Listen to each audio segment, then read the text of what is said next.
Untuk selanjutnya, kita masuk ke sesi arahan dari dosen pembimbing. Kepada Ibu Dr. Insinyur Retno Setiawati MS dan Bapak Dr. Agung Wibowo SPMSI dipersilahkan. Assalamualaikum warahmatullahi wabarakatuh. Waalaikumsalam warahmatullahi wabarakatuh. Ya. Bisa didengar suara saya ya? Sakit, Pak. Halo? Bisa, Pak. Oh ya. Mungkin ada beberapa sedikit masukan. Pertama, saya mengapresiasi Mas Julian ini dalam waktu yang singkat dan dalam kondisi pandemi ternyata tidak tidak mengurangi semangat, dan ternyata data-data yang dikumpulkan, ya, data-data yang dikumpulkan Mas Julian ini relatif sangat tinggi maknanya ya, dalam penelitian kualitatif itu maknanya ya. Alhamdulillah lumayan. Nah, tapi kemudian untuk yang presentasi saya bagus, untuk yang latar belakang itu ya, di dalam presentasi itu seperti itu. Dalam satu slide itu ya memang ada kombinasi mulai dari gambar, grafik, dan dalam satu slide itu banyak kontennya. Karena Mas Fajar Julian sering PIMNAS dan mengikuti ini, banyak pengalaman itu ya. PIMNAS seperti itu. Jadi satu slide itu maknanya banyak. Ini kalau Anda nanti jadi narasumber apa-apa ya seperti itu ya. Ada suatu saat nanti kan memberikan presentasi cara-cara itu yang seperti Mas Julian ini sangat bagus ya di awal-awal tadi. Namun saya ada beberapa hal yang mungkin saya sarankan. Yang pertama kepada Mas Julian, nanti yang kedua nanti kepada audiens semua. Kepada Mas Julian nanti ini sekedar saran gitu ya, yang namanya penelitian itu tidak ada yang namanya sempurna gitu ya, tidak ada yang namanya sempurna. Begini, di dalam melakukan penelitian itu sebenarnya lebih menarik lagi itu ketika membangun kandang komunal ini loh. Ketika membangun kandang komunal ini prosesnya seperti apa, jerih payahnya seperti apa, kendala-kendalanya seperti apa, dinamika konflik yang terjadi itu seperti apa, itu sangat penting sekali. Karena apa? Karena orang akan membaca, akan melihat, ini akan menjadi inspirasi ketika orang itu akan mengembangkan ya. Kalau misalnya pembacanya ini kalangan fasilitator apa-apa, itu kan bagaimana memfasilitasi pembentukan kandang komunal. Ini kan bisa belajar dari sini gitu. Ini yang penting ya, justru yang penting ya. Jadi pasti ada itu. Seperti yang ada pertanyaan tadi, apakah ada semua warga itu terus secara otomatis langsung masuk kandang komunal? Saya yakin kok tidak. Pasti ada saja yang namanya itu nggak mungkin langsung, itu pasti ada yang dulu mungkin tidak setuju dan melakukan penolakan. Nah, ini namanya dinamika yang sangat menarik dalam penelitian kualitatif itu ya gitu. Kemudian tentang peran ya. Jadi sebenarnya mempelajari modal sosial ini pengaruhnya di dalam pembangunan kandang komunal ini ya. Tapi kan sudah dideskripsikan tentang bentuknya nilai-nilai modal sosial. Tapi ini kurang nih perannya modal sosial ini apa di dalam konteks tahapan ini gitu. Itu sebenarnya ini sangat menarik kalau ditambahkan itu. Kemudian kepada audiens semua, barangkali ini menjadi pembelajaran peneliti selanjutnya.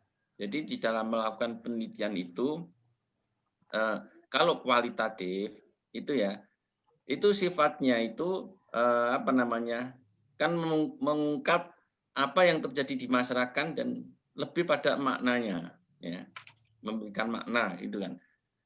Di dalam memotret penelitian itu pasti ada sisi ini, misalnya di situ ada tentang modal sosial yang kuat.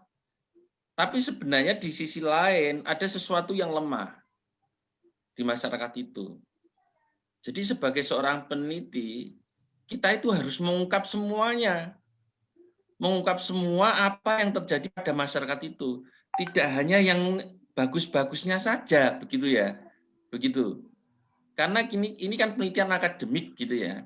Jadi ini memberi pelajaran untuk pembaca ya. Membaca itu akan menjadi bahan inspirasi, dan mungkin membaca itu akan misalnya mau mengembangkan, ini bisa belajar dari situ. Jadi tidak hanya yang positif-positif saja, Mas Fajar Yulian ya. Jadi kepada nanti peneliti selanjutnya harus diungkap dari sisi yang ada yang sisi yang lemah-lemah itu, terus bagaimana cara meminimalisir ya, mengatasi itu bagaimana caranya. Oh, dengan modal sosial itu juga akan semakin menghilangkan sedikit kelemahan-kelemahan itu, bisa menutupi itu. Nah, itu yang terjadi. Jadi tidak hanya dari sisi positif-positifnya saja yang diungkap, tapi dari sisi negatif itu juga hal yang sangat bukan yang tabu untuk diungkap di sini gitu ya. Supaya dari situ juga akan belajar, karena orang yakin tidak semuanya itu sempurna, pasti ada sisi kekurangannya. Makanya ini harus ditampilkan, dan ini menjadi perhatian semua, belajar dari situ. Orang itu sukses kan belajar dari adanya kelemahan itu, mereka menjadi proses pembelajaran. Bahkan yang namanya kesuksesan belajar dari kegagalan kan seperti itu. Kalau bisa menampilkan semua itu sangat bagus. Tapi untuk kepentingan ini saya rasa sudah cukup lah untuk Mas Yulian ini. Saya rasa nggak perlu banyak merevisi, nanti segera ujian saja menurut saya seperti itu. Terus yang terakhir barangkali kepada Ibu Retno mohon izin, ini karena saya ada rapat jam 9, saya ini lab duluan, ini tidak bisa sampai selesai karena jam 9 ada agenda rapat, mohon maaf. Mbah nuwun Pak Agung, karena beliau memang pejabat Iya. struktural, jadi kita sangat tahu bahwa beliau sangat sibuk, dan ini pun menyempatkan pagi sebelum rapat bisa hadir bersama kita. Monggo nderekaken Pak Agung. Assalamualaikum. Sekian, dan sekali lagi segera diurus ujiannya Mas Julian, berkas-berkasnya barangkali mungkin minggu depan atau apa bisa ujian. Sekian, Assalamualaikum warahmatullahi wabarakatuh. Waalaikumsalam. Baik, audiens, Mas Julian, dan selamat melaksanakan tugas yang lain, Pak Dr. Agung. Ucapan selamat kepada Mas Julian, karena awal mengapa Mas Julian bisa meneliti ini adalah ketika saya melihat di televisi adanya kesuksesan kandang sapi komunal di wilayah Kulon Progo, dan ketika saya memberikan tantangan, Mas Julian dengan sangat sigap, siap Bu, dan itu terbukti hingga hari ini dengan berbagai kendala-kendala Mas Julian survive ya, dan performa hari ini juga sangat bagus.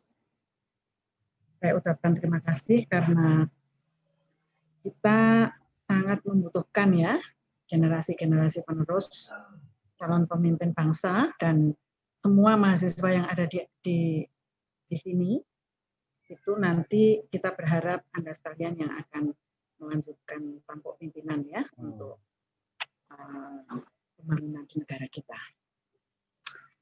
Terima kasih untuk tantangan yang dilakukan dengan baik, kemudian performa hari ini yang juga baik.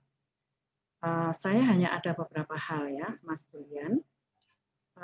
Mungkin tadi sudah dibahas oleh Pak Agung dan beberapa kawan bahwa di dalam proses dinamika masyarakat itu pasti ada perbedaan ya, perbedaan bukan kasta ya, perbedaan memaknai sebuah inovasi ya. Jadi kandang komunal bisa kita sebut sebagai inovasi manajemen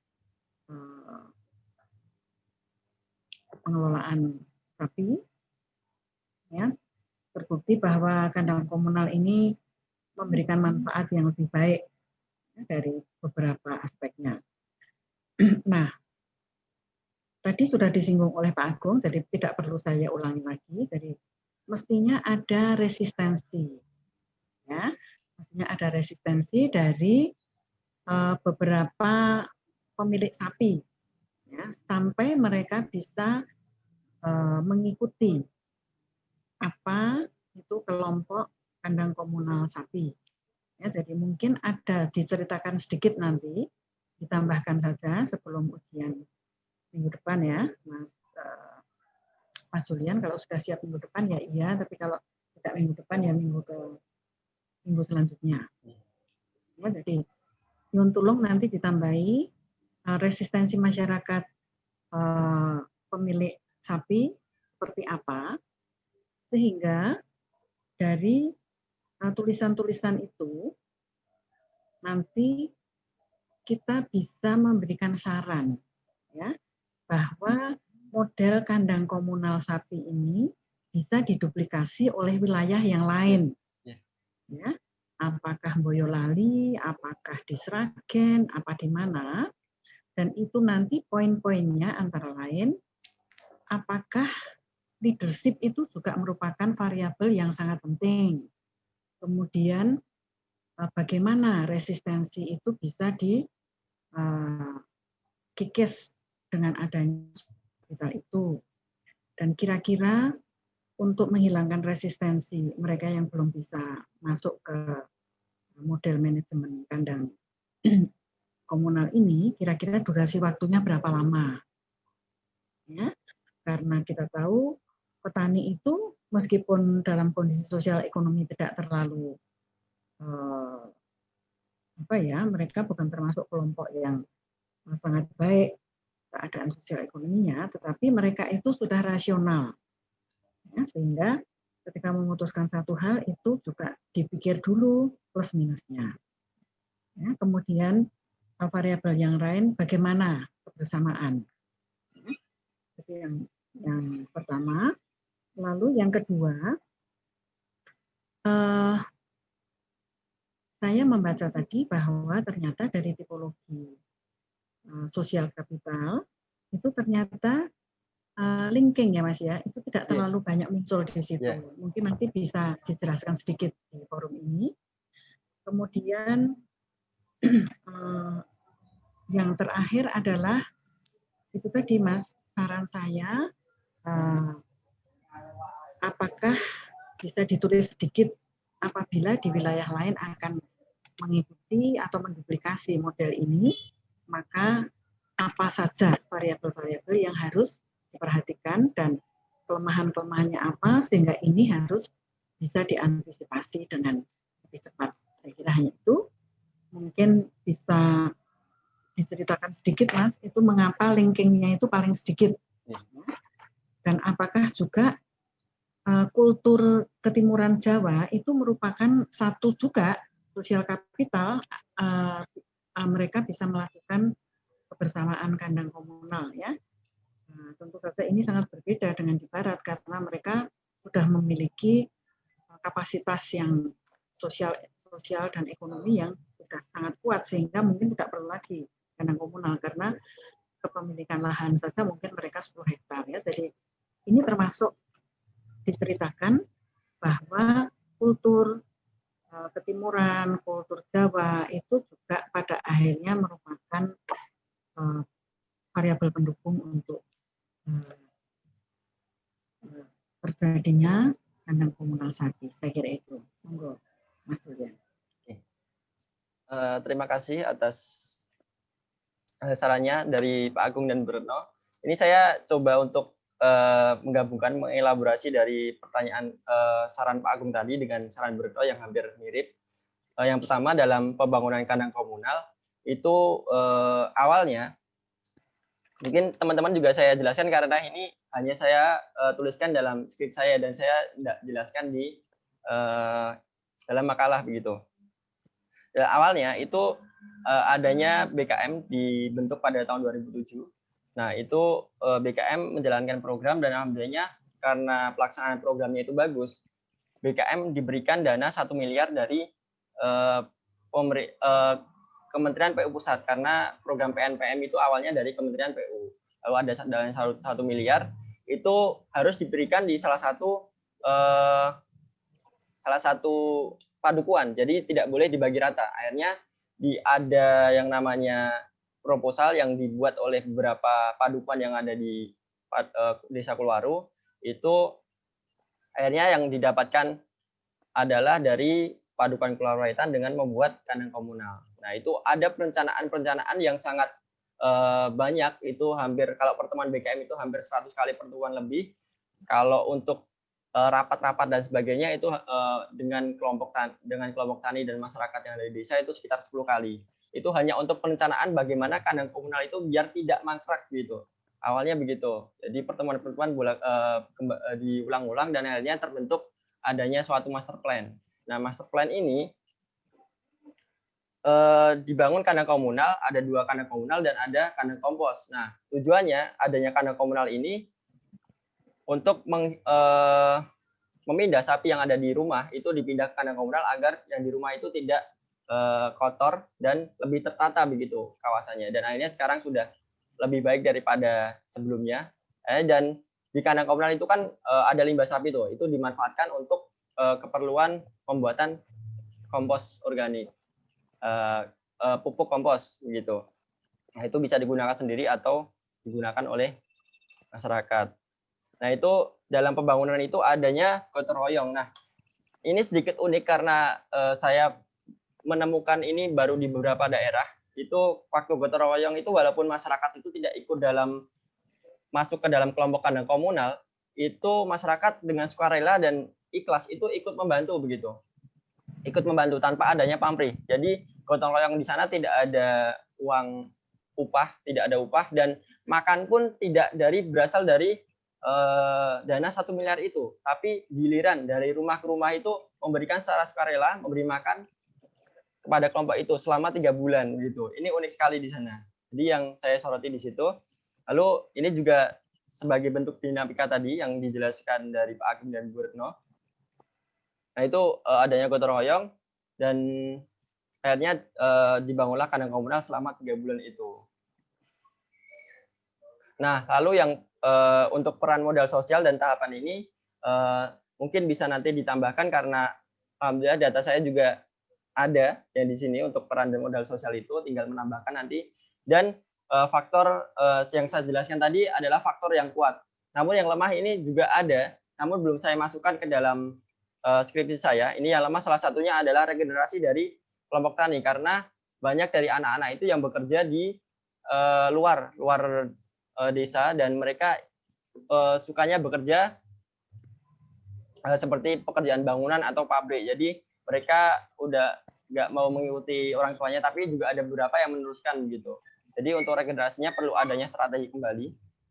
Lalu untuk dinamika yang lain, ini ada juga ronda. Ronda ini kelemahannya, ronda ini kadang ada yang ikut, ada yang enggak gitu. Jadi tidak bisa mereka itu semangat terus, tapi ada juga kalanya mereka lemas dan lemah di situ dalam ikut. Lalu juga dalam gotong royong ini karena baru-baru tahun ini karena ada program pemerintah itu, ini bisa dikaji lagi untuk penelitian teman-teman. Adanya program padat karya dari pemerintahan Jokowi itu membuat adanya nilai gotong royong di dalam masyarakat itu berkurang. Jadi nilai gotong royong itu berkurang karena padat karyanya itu ditujukan kepada kaum miskin dan mereka dibayar dengan upah. Dan untuk gotong royong sendiri kan tidak ada upah di situ. Jadi mereka kadang ketika ada kegiatan padat karya itu pada malas untuk ikut dan begitu. Jadi semakin luntur adanya gotong royong yang ada di Desa Kulwaru tadi. Begitu. Lalu untuk linking, pertanyaan Berna tadi untuk yang linking itu kenapa sedikit? Karena tipologi dari modal sosial itu ada 3, bonding, bridging, dan linking. Ini kebanyakan ada di model bonding dan bridging karena dia lebih berorientasi ke dalam dan kerjasama dengan yang luar. Dan linking ini karena kerjasamanya itu tidak setiap saat, Bu. Dengan pemerintah itu tidak setiap saat. Jadi ada waktu tertentu, misalkan ketika ada program. Karena untuk bantuan itu ketika pemerintah ada program itu kan jatuhnya di tahun selanjutnya itu jadinya interaksinya lebih sedikit begitu. Jadi linking itu sedikit di situ. Adanya hubungan linking begitu. Apakah ada yang belum saya ini Bu Retno? Untuk tanggapan lain mungkin nanti coba saya tambahkan. Ya, jadi yang untuk duplikasi tadi ya, Yeah. nanti perlu ditulis Yeah. satu. Tentu karena itu kemanfaatan dari penelitian ini bisa diaplikasikan di daerah lain, tetapi dengan persyaratan A, B, C, D, E, dan lain sebagainya. Saya kira hanya itu. Terima kasih sekali Mbak Lutfi, juga Mbak pembahas tadi, Mbak siapa? Mbak Tika. Mbak Tika, dan semua kawan-kawan yang hadir di sini, kita ucapkan selamat kepada Mas Fajar Julian Santoso. Mudah-mudahan cepat merevisi dan menyiapkan semua persyaratan untuk ujian. Monggo apakah minggu depan atau minggu depannya lagi. Saya kira hanya itu. Assalamualaikum warahmatullahi wabarakatuh. Waalaikumsalam warahmatullahi wabarakatuh. Terima kasih Bu Retno. Ibu Dr. Insinyur Retno Setiawati MS dan Bapak Dr. Agung Wibowo SPMSI yang telah memberikan arahan dan saran. Akhirnya sampailah kita di penghujung acara, yaitu penutupan. Marilah kita tutup seminar hasil pada pagi hari ini dengan mengucap hamdalah bersama-sama. Alhamdulillahirrahmanirrahim. Terima kasih sekali lagi kepada Bu Retno dan Pak Agung, serta teman-teman yang sudah menyempatkan hadir hingga akhir acara ini. Selamat juga kepada Saudara Fajar Julian Santosa yang telah menempuh seminar hasil. Semoga semakin dilancarkan untuk kedepannya, dan juga untuk teman-teman semua juga. Saya selaku moderator pada pagi hari ini memohon maaf atas kesalahan dan kekurangan saya. Selamat pagi, billahi taufiq wal hidayah. Wassalamualaikum warahmatullahi wabarakatuh. Waalaikumsalam. Waalaikumsalam warahmatullahi wabarakatuh.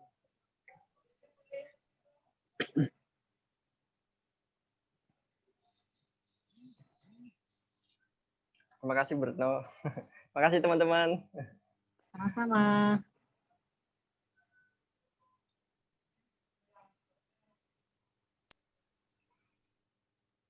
Selamat, Boy.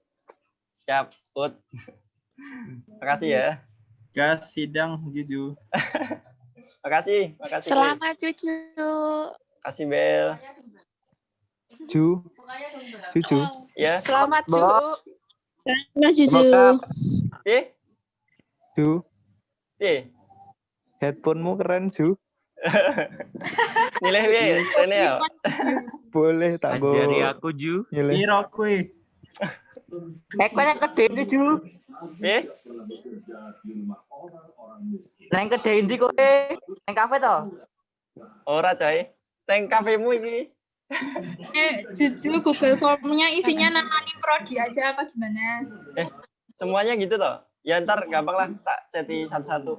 Gampang. Ya udah, aku live dulu. Aku hostnya. Lutfi, makasih Muklis, teman-teman yang lain. Uun, Apri. PPT-mu bikin insecure, Ju. Ya, ikutin aja, makanya tak kirim ke itu. Aku pengennya ada ini sih, pembaruan. Pakai apa itu? Ya PPT. Pak, enggak maksudnya bikinnya pakai apa? Canva atau apa? Enggak, biasa, PowerPoint. Oh, PowerPoint. Enggak sih emang. Emang beda profesor kita ya, guys. Ju. Gimana, Ut? Gisel, Ju. Gisel. Apa Ut? Apa Gisel? Uut, I miss you, Ut. Sudah ketemu. Iya. Yes. Kangen aku. Miss me. Indah, Rani, Rima Maulana, Sari, lama ketemu. Gisel lah. Fiesta. Gisel. Ika. Bariki aku mau berguru mbak kowe Ju ya. Aduh. Jangan lupa bahagia Ju. Sotonya dikirim net. Ye. Oh iya, ini tak kasih tahu ya fotonya ya. Bentar.